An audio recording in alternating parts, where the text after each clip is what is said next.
Hey you guys, how's it going? This is StarcraftCove here with game number 4 of the best of 7 between TTOne, the red Protoss here, on the northeastern side of the map, and the blue Terran over here, Liquid Jinro, who has previously avenged his fallen Liquid teammates in this game, in this series, in this tournament actually. The not GSL, that's the one in Korea, but the MLG in Dallas, which is the Major League Gaming, there's a G on that word by the way, which is a regular event. I'm not sure how often they hold their MLG. I know before Dallas they did a tournament in DC, I think, and I believe it's I believe it's probably partially invitational, but I think it's also you can come in and possibly go in for qualifiers too. So I think it would be kind of interesting to go in and attempt it myself. I'm currently living in Seattle, so if it does come to Seattle, expect to see me at the Major League Gaming event there. That would be pretty sweet. So anyway, these two spawning here on not Metalopolis, that was a couple games ago, but this one's going to be DeltaQuadrant, which is another map that came out post beta. This was, I think it came out with the same batch of maps as Xel'Naga Caverns.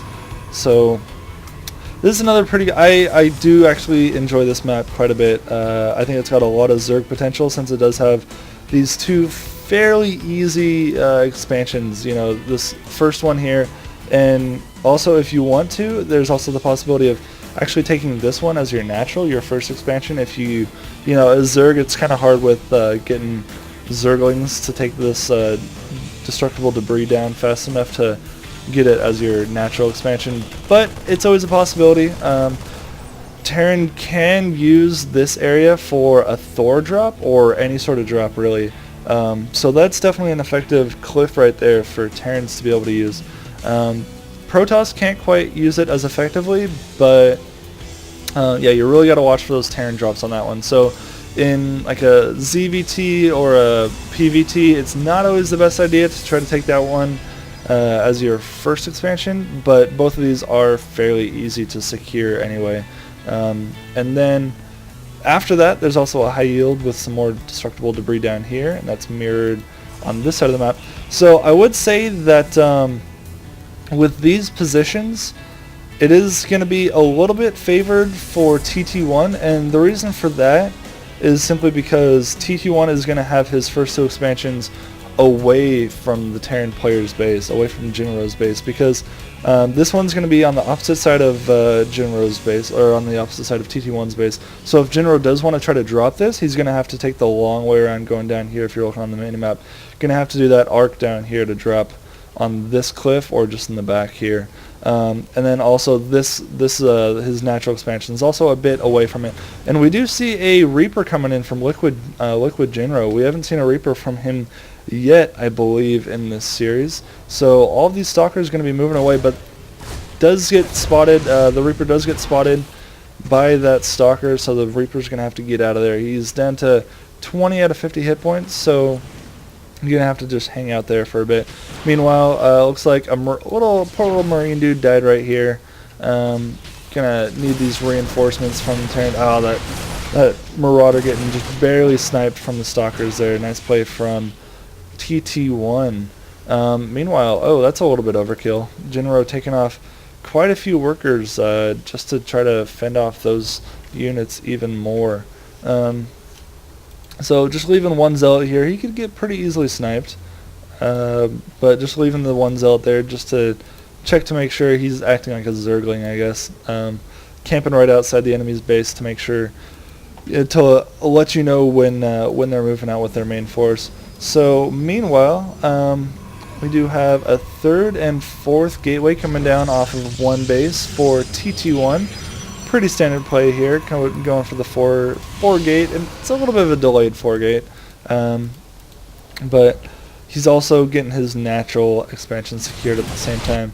Meanwhile, Jinro has just the 2 barracks so far. That's kind of surprising. But he is coming in here, and oh yeah, he's being really, really aggressive. Going to be trying to totally lock in the Protoss player TTOne up here with a couple bunkers for his infantry units. And just to make sure he was able to secure those, he brought, once again, bringing SCVs off the line. I think the reason that Terran's able to do that so effectively is because these SCVs have more hit points than any of either of the other races' workers. These probes have 20 and 20, although those shields can regenerate, it's still 5 hit points less, and I believe drones, I think, are the Zerg drones are 40 hit points as well instead of 45. So they are able to take a couple more hits compared to the other workers, and yeah, so just pushing over with those, he is able to completely lock down the Protoss player over here. And TT1 doing what he probably should do, working down these rocks to get his expansion, since he can't try to put down the expansion. This expansion was completely denied by Jinro coming in here with these bunkers. Meanwhile, TT1 is trying to bunk up a little bit, trying to turtle up just a bit so Jinro can't press up this ramp as easily as he would like to. But meanwhile, Jinro is getting his natural expansion down. I'm going to speed up a little bit through this game just so we can make sure that I am able to get it in one 15-minute clip instead of having to do multiple parts on YouTube, because that always sucks. So anyway, Jinro's getting his orbital command down just a bit earlier than this Nexus is going to be able to.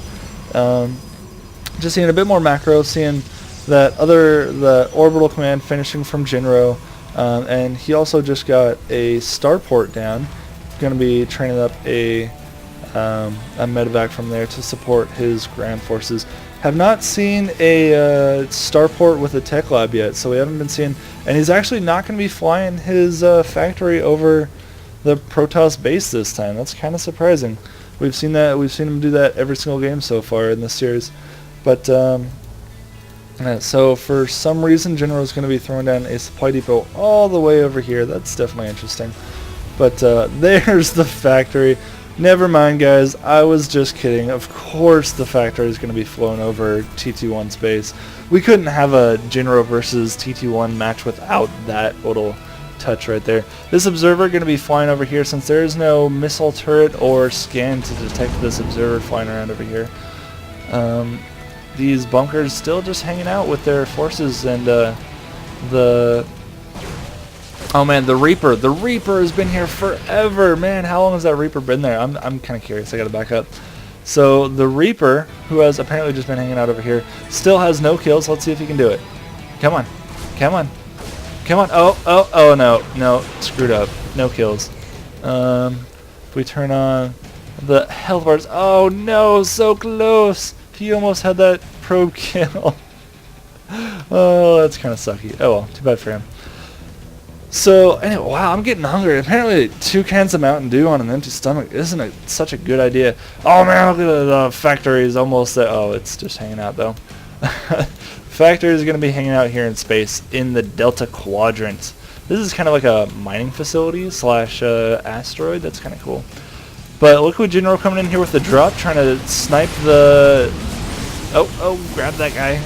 Get out of there, drop, get out of there. Trying to snipe the tech building, but luckily for TT1, he was there to defend it. He was ready for that drop and able to repel it immediately. No shields lost. Or excuse me, shields lost, but no hull damage done to anything. So an immediate withdrawal with that drop. But this command center going down for the high yield expansion here for Liquid Jinro. If he is able to get this high yield up and running, his macro should be able to increase quite ridiculously.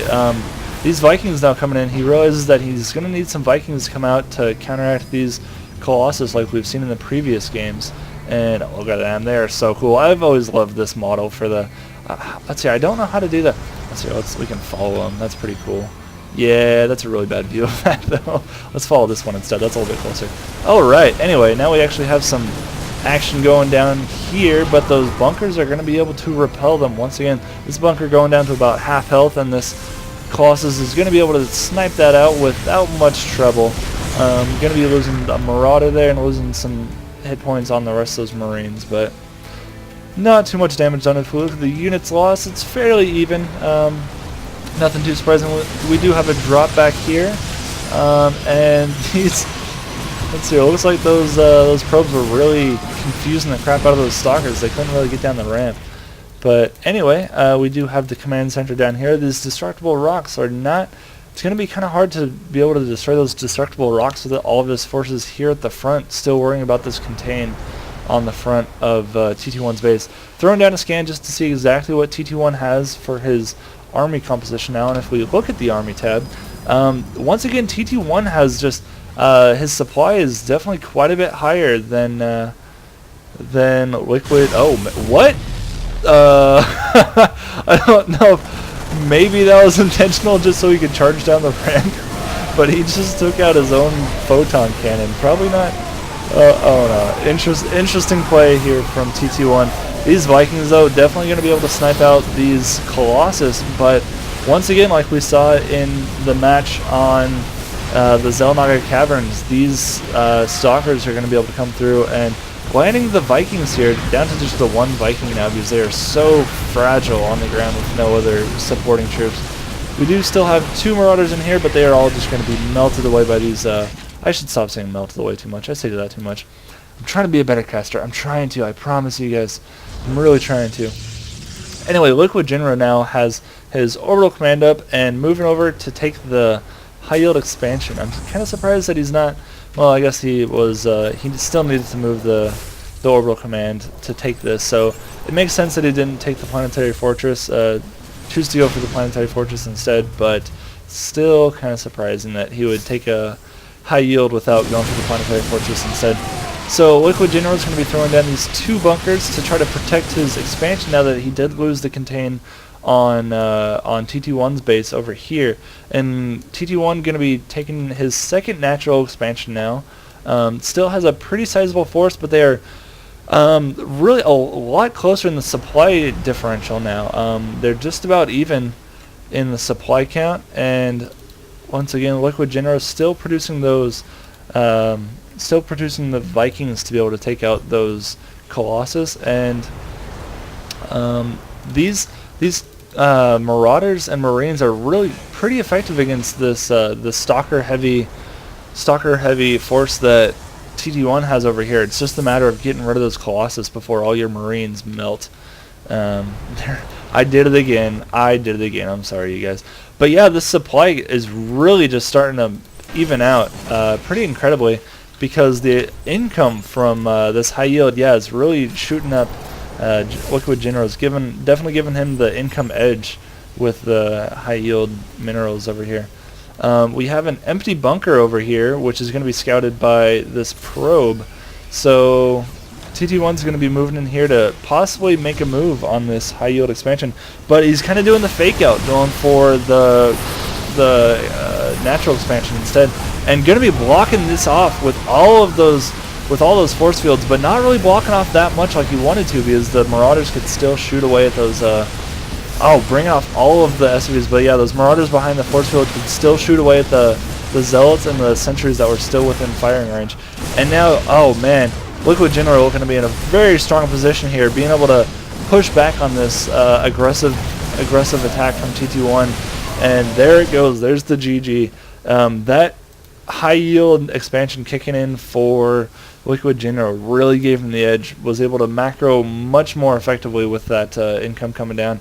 And yeah, he was able to keep TT1 on fewer expansions throughout the game just because he had this this contain on the front of his base for so long, and the factory is still just hanging out. You know what? This is my favorite guy.